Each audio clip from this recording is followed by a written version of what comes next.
Hello everyone, আজকে আমরা left bundle branch block সম্পর্কে একটু জানি।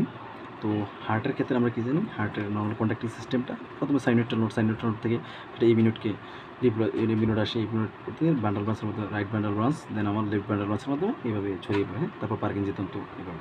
তো যদি কোনো কারণে আমার লেফট বান্ডেল ব্রাঞ্চ ব্লক হয়ে যায়, লেফট বান্ডেল ব্রাঞ্চ ব্লক হয়ে গেলে সেটা কী হবে, ইম্পাসের সাথে আগে রাইট বান্ডেল ব্রাঞ্চের মাধ্যমে রাইট ভেন্ট্রিকলকে ডিপোলাইজ করবে, দেন পরে সে লেফট ভেন্ট্রিকলকে ডিপ্রেস করবে কার্ডিয়াক মায়োসাইটের মাধ্যমে, আগেরটার মতো রাইট বান্ডেল ব্লকে আমরা যেটা দেখলাম। তো লেফট বান্ডেল ব্লকের ক্ষেত্রে ফার্স্টে সেই ইম্পাসটা রাইট বান্ডেল ব্রাঞ্চ দিয়ে আসার সময় সে সেপ্টামকে কিছুটা ডিপ্লেস করে যাবে। হ্যাঁ, তারপর সে কি করবে, লেফট বান্ডেল ব্রাঞ্চ, তারপর সে আমার রাইট ভেন্ট্রিকলকে ডিপ্লেস করবে। তারপর লেফট বান্ডেল ব্রাঞ্চ যেহেতু ব্লক হয়ে গেছে, সেক্ষেত্রে সরাসরি ইম্পাসটা যাইতেছে না, বাট রাইট ভেন্ট্রিকল থেকে ইম্পাসটা কার্ডিয়াক মায়োসাইটের মাধ্যমে লেফটের দিকে যাইতেছে। হ্যাঁ, ডিরেকশনটা। তো এক্ষেত্রে দুইটা ঘটনা, ভি1-এ কী হবে আর ভি6-এ কী হবে। হ্যাঁ, ভি1টা যেহেতু আমার রাইট সাইডে, ভি6টা আমার লেফট সাইডে খুব ভালোভাবে দেখতেছে। তো এই ক্ষেত্রে দেখা যাচ্ছে ভি1 ফার্স্টে দেখবে কি সেপ্টামকে ডিপ্লেস করতেছে from the rightward to leftward. তো এই ক্ষেত্রে সে দেখবে কি তার থেকে ইম্পাসটা দূরে চলে যাইতেছে, তাহলে একটা সাময়িক একটা নেগেটিভ ছোটো একটা নেগেটিভটা ইম্পাস তৈরি হবে, কারণ সেপ্টাম একটু ছোটো। দেন কি দেখতে পাবে, রাইট ভেন্ট্রিকলকে ডিপোলাইজ করতেছে। সেকেন্ড স্টেপ হলো রাইট ভেন্ট্রিকলকে ডিপোলাইজ। তো রাইট ভেন্ট্রিকলকে ডিপোলাইজ ভি1 রাইট সাইডে, সো সে দেখবে মোটামুটি একটা বড় একটা পজিটিভ একটা ডিফ্লেকশন দেখা যাবে।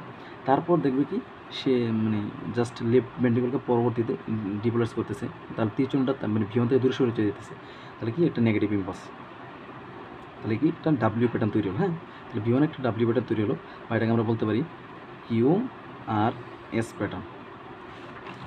তারপর ভি6 কী দেখবে, ভি6 ফার্স্টে দেখতেছে কি সেপ্টামকে যেমন সেপ্টামের ডিরেকশনটা নিচের দিকে আসতেছে, তাহলে একটা পজিটিভ ইম্পাস। আর সেপ্টাম ছোটো, তাহলে এটা মোটামুটি ছোটো একটা পজিটিভ ইম্পাস দেখা যাবে। হ্যাঁ, তারপর কি দেখবে, রাইট ভেন্ট্রিকলকে ডিপ্রেস করতেছে, মানে ভি6 থেকে দূরে সরে যাইতেছে ইম্পাসটা রাইট ভেন্ট্রিকল। তো ভেন্ট্রিকল মোটামুটি বড় কারণে ভেন্ট্রিকল একটা মোটামুটি তার থেকে দূরে সরে যেতেছে, একটা মোটামুটি একটা নেগেটিভ একটা ডিফ্লেকশন দেখা যাবে। হ্যাঁ, তারপর ভি6, তারপর লাস্টের স্টেজে গিয়ে কার্ডিয়াক মায়োসাইটের মাধ্যমে ভি6-এর দিকে ইম্পাসটা আসতেছে। হ্যাঁ, ভি6-এর দিকে ইম্পাসটা আসতেছে, সেক্ষেত্রে একটা পজিটিভ ইম্পাস, যেহেতু ইম্পাস তার দিকে আসতেছে, তাহলে একটা পজিটিভ ইম্পাস তৈরি হইতেছে।